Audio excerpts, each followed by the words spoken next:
وہ حالتیں جو نماز میں درپیش آتی ہیں، ان کی وضاحت جو ہے تقریباً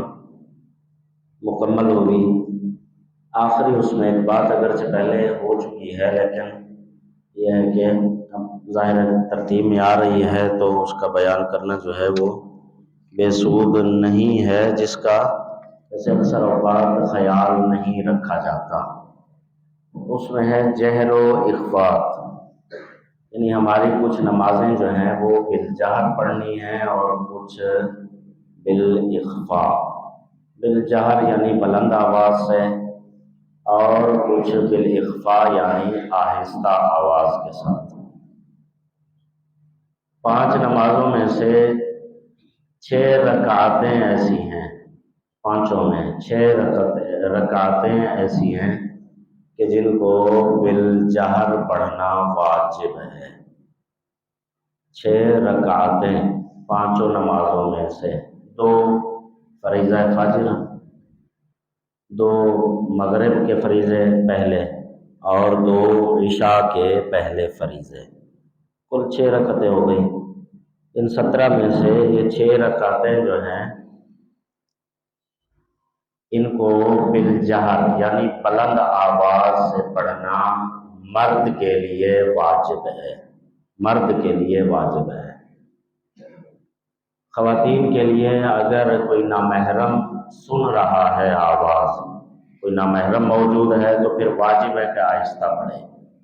اور اگر کوئی نامحرم نہیں ہے، اکیلی ہے، تو پھر اس کو اختیار ہے، خاتون کو اختیار ہے کہ ان 6 رکعتوں کو جن کا اونچی آواز سے بلند آواز سے پڑھنا مرد کے لیے واجب ہے،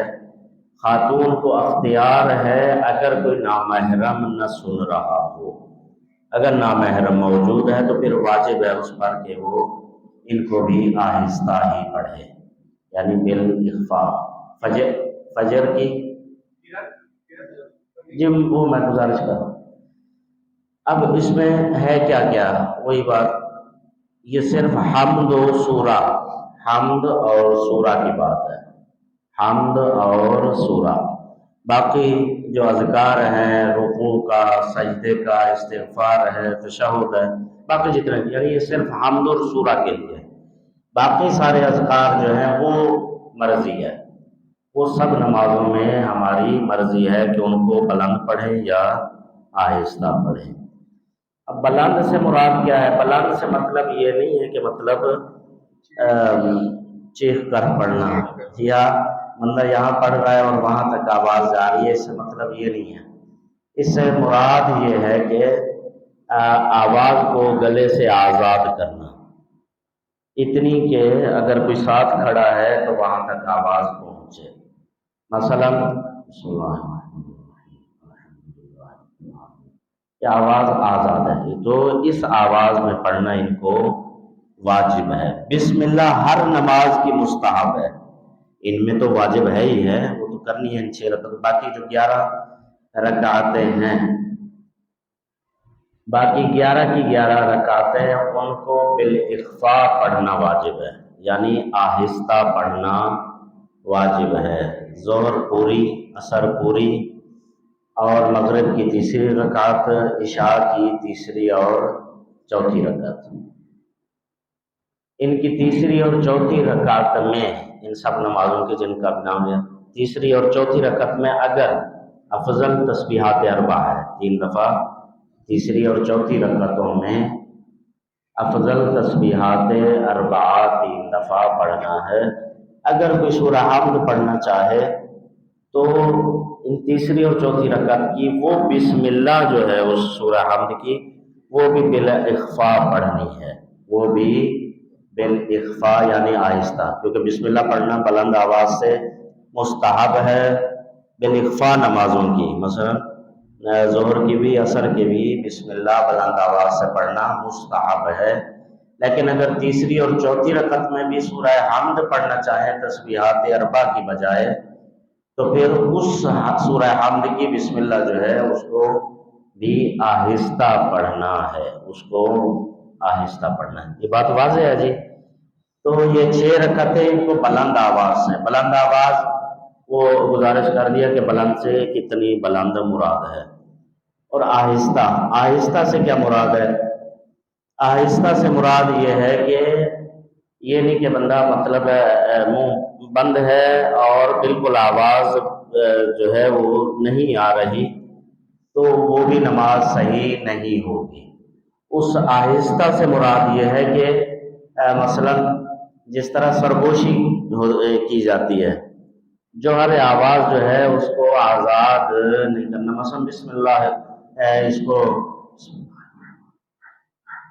اس میں اور اس میں اب دیکھیں فرق ہے، بسم اللہ الرحمن الرحیم، یہاں پہ یہ آواز ہے، اور وہاں پر جو آہستہ ہے اس میں یہ آواز، یعنی اس میں جو آہستہ ہے اس میں اس طرح پڑھنا واجب ہے، اور اس میں اس طرح پڑھنا اس آواز میں پڑھنا واجب ہے۔ جان بوجھ کر اگر کوئی بندہ اس کا الٹ کرے گا، اس کا الٹ کرے گا تو نماز باطل ہے۔ بھول جائے تو جب یاد آئے پھر اس پر عمل کیا جائے گا۔ اگر جان بوجھ کر اس کی مخالفت یعنی الٹ کیا جائے گا، جو اونچی پڑھنی ہے اس کو آہستہ، جو آہستہ پڑھنی ہے اس کو اونچی، تو پھر نماز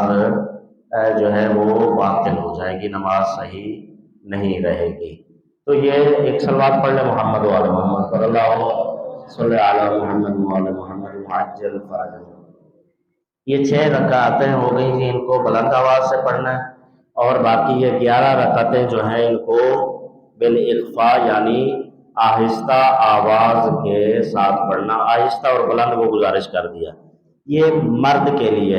بلند آواز سے ان 6 رکعتوں کو پڑھنا، اور خاتون کے لیے گزارش کر دیا اگر نہ محرم سن رہا ہے تو پھر آہستہ ہی پڑھنا واجب ہے، اور اگر کوئی نامحرم نہیں ہے تو پھر اس کی مرضی اور اختیار ہے۔ البتہ باقی اذکار جو رکوع اور سجود والے ہیں،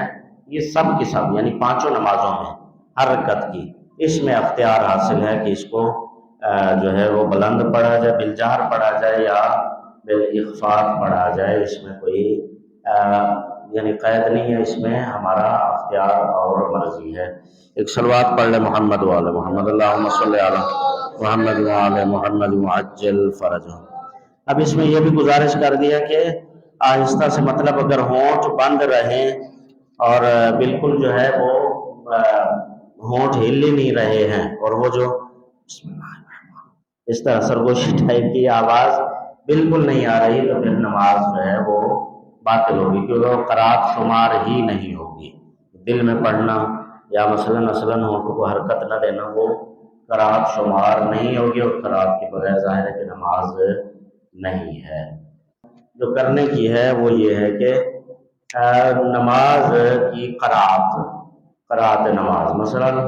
قرآن کریم میں سے سورہ حمد اور دوسرا سورہ قل هو اللہ، ظاہر ہے کہ باقی سوروں کے بغیر تو گزارا ہو جاتا ہے، سورہ قل هو اللہ کے بغیر گزارا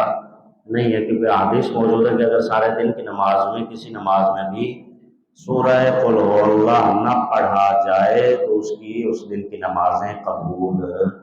نہیں ہوگی، اس کے منہ پہ مار دی جائیں گی۔ تو اس طرح کی روایات احادیث، تو حمد قل هو اللہ اس کو صحیح طور پر قرات کے ساتھ سیکھنا قرآن کریم میں سے، باقی سارا قرآن مستحب ہے، جتنا قرآن نماز میں استعمال ہونا ہے، یعنی حمد و قل هو اللہ، یہ 2 سورے جو ہیں ان کا سیکھنا واجب ہے، ان کا سیکھنا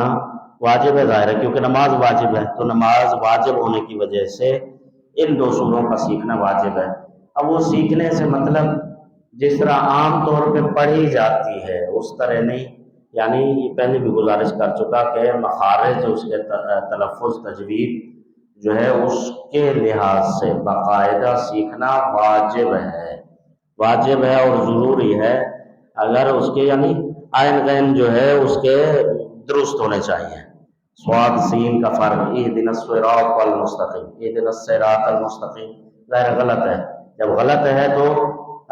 ظاہر ہے کہ وہ نماز غلط ہے، اہدنا الصراط المستقیم، المستقیم غلط ہے۔ تو اب یہ سارے یہ قرات کے ساتھ سیکھنا واجب ہے، اور ماشاءاللہ آپ میں سے کوئی بھی ایسا نہیں ہے کہ جو ایسی جگہ پر ہو کہ جہاں پر وہ سیکھ نہ سکتا ہو، یا ایسے حالات ہوں کہ وہ سیکھ نہ سکتا ہو، تو اب ظاہر ہے کہ سیکھنا واجب ہے، تو اگر اس کے باوجود وہ نہیں سیکھتے اور اسی طرح نماز، ظاہر ہے نمازیں باطل، اور پھر روز حشر جو ہے وہ ظاہر ہے مسئلہ ہے، اس کا پھر جواب دہ ہونا ہے، کیونکہ نمازیں غلط پڑھی ہیں، قرات غلط ہے تو نماز ظاہر ہے غلط ہے، پھر آخرت میں اس کا جواب یقیناً وہ اسی طرح ہے کہ نماز پڑھی یا نہیں پڑھی ہے، ایک ہی برابر ظاہر ہے خدا غفور الرحیم ہے، وہ نمازیں صحیح نہیں ہوں گی اور غلط ہوں گی۔ اسی طرح باقی اذکار جو ہیں رکوع کے، سجدے کے اور تشہد وغیرہ، ان سب کے جو قرات ہے اس کا سیکھنا، تلفظ اور تجوید کا سیکھنا واجب اور ضروری ہے، یعنی ان کے الفاظ کی صحیح طور پر ادائیگی کی جائے، اور روایت میں یہاں تک موجود ہے کہ جس کے لیے سیکھنا آسان ہے اس کے لیے جو ثواب ہے، جس کے لیے سیکھنا مشکل ہے اور وہ سیکھتا ہے، بندہ کہ اس کے لیے الفاظ زبان پر نہیں چڑھتے ہیں، اس کا سیکھنا مشکل ہے، مشکل سے سیکھتا ہے، تو اس کے لیے ڈبل ثواب بیان فرمایا گیا، ایسے شخص کے لیے ڈبل ثواب ہے جو مشکل سے سیکھتا ہے۔ تو بہرحال اس کا سیکھنا جو ہے، اگر نماز صحیح کرنی ہے تو وہ سیکھنا ضروری ہے، اس کے بغیر جو ہے نماز صحیح نہیں ہے۔ اور پھر ایسا بندہ کہ جس کی قرات صحیح نہ ہو،